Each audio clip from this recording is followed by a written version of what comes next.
Waalaikumsalam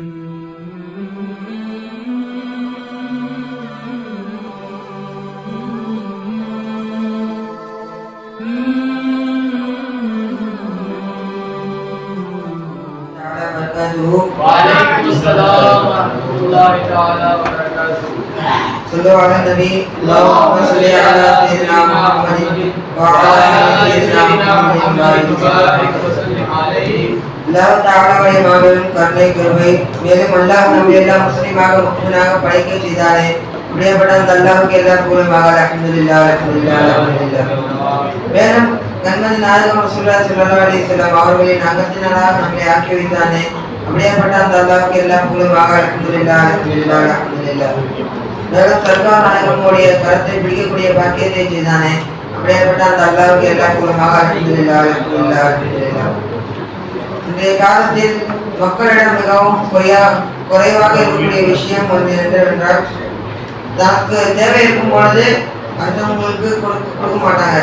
எப்படின்னா, ஒருத்தருக்கு வந்து தேவை இருக்கிறது, ஒரு நபர் வந்து கேட்கிறார் அந்த தேவை இருக்கக்கூடிய நபரிடத்தில், எனக்கு இந்த மாதிரி தேவை இருக்கு, எனக்கு பண்ணி செய்றீங்களா என்று கேட்கப்ப அவர் சொல்கிறார், எனக்கும் தேவை இருக்கிறது, நான் பண்ண முடியாது. ஆனால் ஸல்லல்லாஹு அலைஹி வஸல்லம் அவர்களின் காலத்தில் சஹாபாக்கள் எப்படி வாழ்ந்தார்கள் என்றால், தனக்கு தேவை இருக்கும் பொழுதும் ஆனால் தனக்கு தேவை பார்க்காமல் அடுத்தவங்க தேவைக்காண்டி உதவி செய்வார்கள். அந்த அளவு இருந்தார்கள். அல்லாஹ் தஆலா குர்ஆனில் கூறுகிறார் يحبون من هاجر إليهم ولا يجدون في صدورهم حاجة مما أوتوا. தன்னின் பக்கம் ஹிஜ்ரத் செய்து வரக்கூடியவரை விரும்பக்கூடியவராக இருக்கிறார்கள். அந்த முஹாஜிர்களுக்கு கொடுக்கப்பட்டவைகளில் இருந்தும் அவர்கள் பொறாமைப்பட மாட்டார்கள். யாரு முஹாஜிர்களுக்கு போற கனிமத்துகள் அதிகமாக கிடைக்கும், ஆனால் அன்சாரி சஹாபாக்களுக்கு கிடைக்காது. அதனால் அன்சாரி சஹாபாக்கள் அவர்கள் கவலைப்படவில்லை. என்னவென்றால், ரசூலுல்லாஹி ஸல்லல்லாஹு அலைஹி வஸல்லம் அவர்கள் சஹாபாக்கள் அனைவரும் ஹிஜ்ரத் செய்யும் போது மதீனாவில் ரசூலுல்லாஹி ஸல்லல்லாஹு அலைஹி வஸல்லம் சொல்வார்கள், ஹிஜ்ரத் செய்து வரக்கூடியவர்களுக்கு யார் 2 வீடுகள் வைத்திருக்கிறார்களோ அதில் ஒரு வீடை கொடுக்க வேண்டும். யார் 2 மனைவிகள் வைத்திருக்கிறார்களோ அதில் ஒரு மனைவியை கொடுக்க வேண்டும் என்று சொன்னார்கள். அதற்கு சஹாபாக்கள் கொடுக்கிறேன் என்று சொன்னோன்னே, மக்காவிலிருந்து ஹிஜ்ரத் செய்து வந்தவர்களுக்கு அனைவரும் கொடுத்தார்கள். அவர்களுக்கு தேவை இருக்கும் பொழுதும் அவர்கள் ஹிஜ்ரத் செய்து வந்தனால் ரசூலுல்லாஹ் சொன்னால் அவர்கள் தன் தேவையை விடும் அவர்களுக்கு கொடுத்தார்கள். அதே போன்று ஒரு போரில் ஒரு சஹாபிக்கு ஜக்காத்துடைய நிலையில் மிகவும் தாகம் அளித்தது. ஒரு சஹாபியிடம் தண்ணீர் கேட்டவுடனே சஹாபி தண்ணீர் கொண்டு பொழுது இன்னொரு சஹாபி தாகம் அளிக்கிறேன் என்று சொன்ன உடனே இந்த சஹாபி என்ன சொல்கிறார்னா, அந்த சஹாபிக்கு கொண்டு போய் நீ தண்ணீரை கூட எனக்கு கொடுக்காதுன்னு சொன்னோடனே அந்த சஹாபியிடம் செல்கிறார்கள். அந்த சஹாபியிடம் செல்லும்போது மூன்றாவது சஹாபியை சொல்கிறார், எனக்கும் தாகம் அளிக்கிறது. மூன்று நபரும் ஜக்காத்துடைய வேதனையில் இருந்தார்கள். அந்த நபரிடம் சொன்னோடனே, எனக்கு தாகம் அடிக்கல, அவருக்கு முதலில் கூட பிறகு நான் குளித்துக் கொள்கிறேன் என்று சொன்னோடனே அந்த சஹாபியிடம் சொல்கிறார்கள். அந்த சஹாபி தண்ணீர் கேட்கிறார் என்று இவ்வாறு சொல்லி 3 பேரும் இறந்து விடுகிறார்கள். அப்படின்னா நாம் பார்க்க வேண்டும், தனக்கு தேவை இருக்கும் பொழுதும் மற்றவரை பார்க்கிறார்கள், தன் சத்ராக்களுடைய வேதனையில் இருக்கும் பொழுதும் மற்றவரை பார்க்கிறார்கள், அவருக்கு தண்ணி தாக அடிக்கும் என்று. அந்த அளவு இருந்தார்கள் சஹாபாக்கள். இன்னொரு சம்பவம், தபூக் போரில் ரசூலுல்லாஹி ஸல்லல்லாஹு அலைஹி வஸல்லம் அவர்கள் கேட்பார்கள், நீங்கள் போருக்கு என்ன கொண்டு வந்தீர்கள், என்ன தருகிறீர்கள் என்று கேட்டவுடனே உஸ்மான் ரலியல்லாஹு அன்ஹு சொன்னாங்க, நான் 100 ஒட்டகம் தருகிறேன்.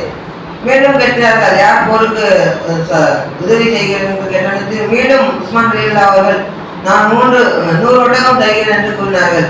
மீண்டும் கேட்டார்கள், மீண்டும் சொன்னார்கள் 100 ஒட்டகம் தருகிறேன். அப்புறம் ரசூலுல்லாஹி ஸல்லல்லாஹு அலைஹி வஸல்லம் அவர்கள் மிகவும் துஆ செய்தார்கள். அவன் பார்க்க வேண்டும், தனக்கு தேவை இருக்கும் பொழுது 300 ஒட்டகம் தனக்கு தேவை இருக்கும், அதை வைத்து பணம் சம்பாதிக்கலாம், நிறைய இது பண்ணலாம். தனக்கு நிறைய தேவைகள் இருக்கும் பொழுதும் ரசூலுல்லாஹ்காண்டி அந்த போருக்கான அல்லாஹ்வுக்காண்டி அவர்கள் கொடுத்து விட்டார்கள். இதனால் ரசூலுல்லாஹி ஸல்லல்லாஹு அலைஹி வஸல்லம் அவர்கள் மிகவும் சந்தோஷப்பட்டு துஆ செய்தார்கள். இன்னொரு சம்பவம் இருக்கிறது. அந்த காலத்தில் பிரயாணம் செய்யக்கூடிய சஹாபாக்கள் அவர்கள் வந்தால் ரசூலுல்லாஹி ஸல்லல்லாஹு அலைஹி வஸல்லம் அவர்கள் ஒரு சஹாபியுடைய வீட்டில் சாப்பாட்டிற்கு அனுப்பி வைப்பார்கள். அப்புறம் ரசூலுல்லாஹிடம் வந்த பொழுது ஒரு சஹாபி அந்த வழியில் சென்று கொண்டிருந்த பொழுது ரசூலுல்லாஹி ஸல்லல்லாஹு அலைஹி வஸல்லம் அவர்களை அழைத்து இந்த சஹாபாக்களுக்கு விருந்து அழையுங்கள் என்று கூறினார்கள். அப்பொழுது அந்த சஹாபி அந்த நபருக்கு விருந்து தயாரிக்க வீட்டுக்கு சென்ற பொழுது அவர்கள் மனைவியிடம் கூறினார்கள், இன்று நைட்டு ஒரு விருந்தாளி வருகிறார்கள், அவர்களுக்கு உணவு இருக்கிறார் என்று கேட்டனே. அவர்களுடைய மனைவி கூறினார்கள், இல்லைங்க, நம் பிள்ளைகளுக்கு மட்டும்தான் உணவுகள் இருக்கிறது, நமக்கு கூட இல்லை என்று சொன்னோன்னே அவர்கள் சொன்னார்கள், நீ ஏன்னா ஒன்று செய், இந்த 3 நபர்களுக்கு தண்ணீரை கொடுத்து தூங்கவை என்று சொன்னோன்னே நாம் அப்புறம் அந்த விருந்தாளி வந்தோடனே விளக்கை சரி செய்கிற மாதிரி விளக்கை அணைத்து விடு என்று சொன்னானே. அவர்கள் வந்தார்கள். அந்த சாவினை இரவில் வந்த பொழுது அந்த 3 பிள்ளைகளுக்கும் தண்ணீரை கொடுத்து தூங்க வைத்தார்கள்.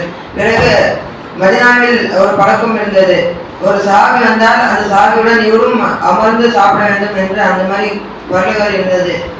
இவர்களும் என்ன பண்ணாங்க, அமர்ந்து சாப்பிட்டார்கள். இவரும் சாப்பிடும் பொழுது அவர்களுடைய மனைவி விளக்கை சரி செய்யும் பொழுது விளக்கை சரி செய்யும் மாதிரி விளக்கை அணைத்து விட்டார்கள். இருட்டாகிவிட்டன. இவர்கள் சாப்பிடக்கூடிய ரொட்டி அந்த விருந்தாளிக்கு கொடுத்து விட்டார்கள். இவர்களும் சாப்பிட மாதிரி நடித்தார்கள். பிறகு அவர்கள் விளக்கை போட்ட உடனே பார்த்தா சாப்பிட்ட மாதிரி தெரிஞ்சிச்சு. அவர்களும் சாப்பிட்டு அனுப்பி வைத்தார்கள். ரசூலுல்லாஹி ஸல்லல்லாஹு அலைஹி வஸல்லம் இந்த சம்பவம் கேட்டு மிகவும் அல்லாஹ் வகி மூலியமா அவர்கள் கூறிவிட்டார்கள். மிகவும் மகிழ்ச்சியானார்கள். இந்த மாதிரி இருக்கிறோம். இப்பொழுது நாம் பார்க்க வேண்டும், தன் பிள்ளைகளுக்கு தனக்கு தேவை இருக்கும் பொழுது பிறருக்கு உதவி செய்கிறாங்க. அப்படியேப்பட்டவனாக நம்மளை ஆக்குவானாக. இன்னும் சம்பவம் தபூக் போரில் ரசூலுல்லாஹி ஸல்லல்லாஹு அலைஹி வஸல்லம் அவர்கள் கேட்பார்கள், போருக்காக என்ன கொண்டு வந்தீர்கள் என்று. அபூபக்கர் அவர்கள் கூறினார்கள், யார் சொல்லலாம், என் வீட்டில் அல்லாஹ் ரசூலை தவிர மற்ற எல்லா பொருட்களும் நான் கொண்டு வந்தேன் என்று கூறினார்கள். இன்னும் உமர் அவர்கள் கூறுவார்கள், யார் சொல்லலாம், நான் வீட்டில் பாதி பொருட்களை நான் கொண்டு வந்தேன். இதை நாம் என்ன பார்க்க வேண்டும், தனக்கு தேவை இருக்கும் பொழுதும் தன் உணவுகள் எல்லாமே தட்டு தனக்கு தேவை இருக்கும் பொழுதும் அல்லாஹ்வுடைய வழியில் அவர்கள் உதவி செய்தார்கள். மொஹிதீன் அப்துல் காதிர் ஜீலானி ரஹ்மத்துல்லாஹி அலைஹி அவர்களுடைய சர்க்கார் ஊரில் வந்த பொழுது அவர்கள் ஒரு இடத்தில் அனைத்து கலீஃபாக்களையும் அழைத்து இந்த மாதிரி கூறினார்கள், யார் ஃபஜ்ர் தொழுகைக்கு வருகிறார்களோ அவர்களுக்கு சொர்க்கம் கன்ஃபார்ம் என்று சொன்னோன்னே உரம் ஷரத்துக்கு சொன்னார்கள், இந்த விஷயம் யாரிடத்தில் சொல்லக்கூடாது, யார் சொன்னாரோ அவர் நரகம் தான் செல்வார் என்று அவர்கள் சர்க்காருக்கு சொன்னார்கள். மிகவும் பிரம்மாண்டமான பிள்ளையார்கள் தொழு வைத்தார்கள். அப்புறம் இவர் அப்துல் காதிர் ஜீலானி